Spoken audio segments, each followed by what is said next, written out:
Fermí, Aneu pam de net. sípia amb macarrons. Sí. No macarrons amb sípia. No macarrons amb sípia, però també es podria conjugar a l'inrevés, perquè en el fons es tracta de fer com una petita versió de la sípia a la bruta. Com que sempre l'objectiu de la pilota a l'olla és fer coses molt senzilles que tothom s'hi pugui atrevir, fins i tot aquells que sovint no cuinen gairebé mai, no? Escolta, molt senzill. Tot amb cru. Feus a tallar la sípia a daus petitets, perquè si mengeu els macarrons amb la sípia, després no hagi necessitat un ganivet, a veure si m'entens, que això ho puguis punxar amb la forquilla, o puguis menjar amb una cullera si et ve de gust. Per tant, feus a tallar la sípia a daus petitets. Els poseu a dins una cassola. Què fas després, també? Cebes, que n'hi hagi. Pebrot verd, pebrot vermell, també tallat a dauets més aviat petitets. Un parell o tres de grans d'all, més o menys per un parell de sípies. Unes quantes fulles de llorer. Un bon raig d'oli d'oliva verge, i un vas de vi blanc que tingueu. I si no teniu vi blanc, no hi poseu res, però amb això ja fa.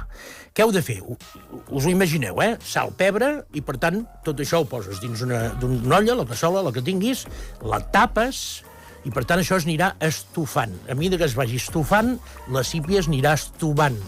I a mesura que totes les verdures que has posat a dins i la sípia, juntament amb el vi blanc, vagin traient la seva aigua, tot allò et posarà ja un fons de caldo, diguem-ne, Tu pots posar-hi, per exemple, 4 tomaquets cherry, d'aquests que hi ha ara des de bon principi, i encara et quedarà millor.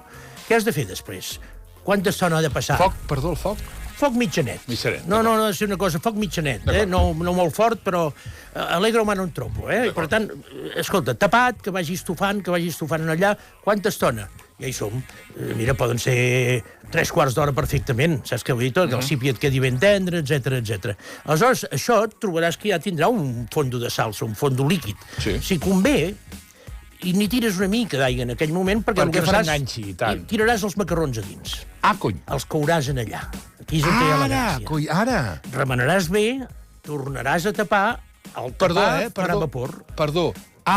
Perquè anava a dir, en tan poc líquid acabarà bullint la pasta? Líquid en queda, i per això et dic, si convé, i afegiu un parell de ditets d'aigua, saps què vull dir-te? Lo just que creieu que es veurà per els macarrons que feu servir. Per tant, macarrons a dins, tot ben remenat, olla tapada una altra vegada, que vagi coent allò en allà el temps que dicten els macarrons. Si són 8 minuts, en són 8, si en són 9, en són 9.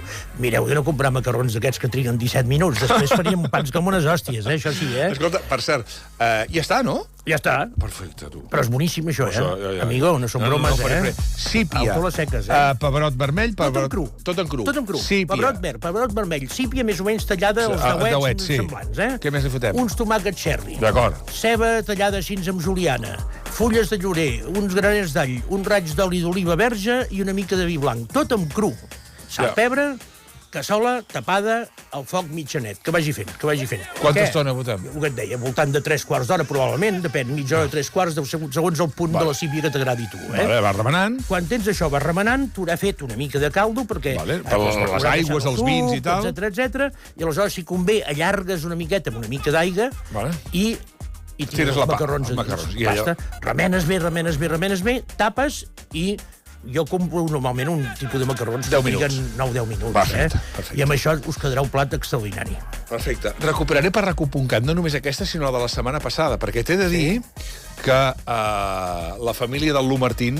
Fa 2 setmanes, el Melós de Badella. Correcte. La família del Lu Martín em va dir l'altre dia, el Lu Martín, la Marta Pons, la seva brillant esposa, i la seva meravellosa filla Violeta, em van confirmar els tres, que el del Melós de Badella és de les coses més meravelloses que ha fet... I el Lu, la va cuinar el Lu, que té els seus riscos culinaris. Meravellós. Diu que era el Melós, I he de dir que ahir el vaig menjar al restaurant i estava de mort. És una recepta també fàcil de fer, que professionalment fem dreceres, com coure la vianda envasada al buit, però que la recepta que vam dir també de coure-la així amb una mica de brou de malalt, etc, perquè quedi, recordem, el Melós és una argúcia que fem servir en hostaleria, per no dir-te la galta de vedella, però és la galta, i per tant aquesta galta és una de les peces que queda més tendra, més melosa, a partir d'una cocció tranquil·la, lenta, i amb el temps que faci falta.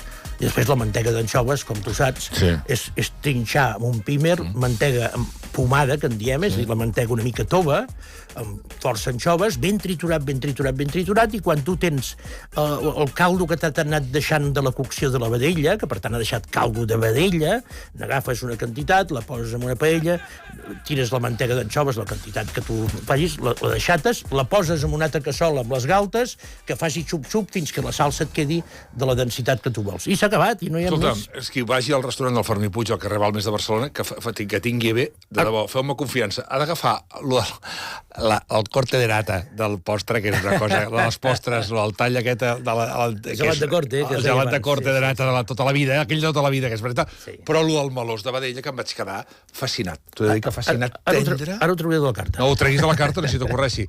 Fermí, que tinguis un bon estiu. Gràcies.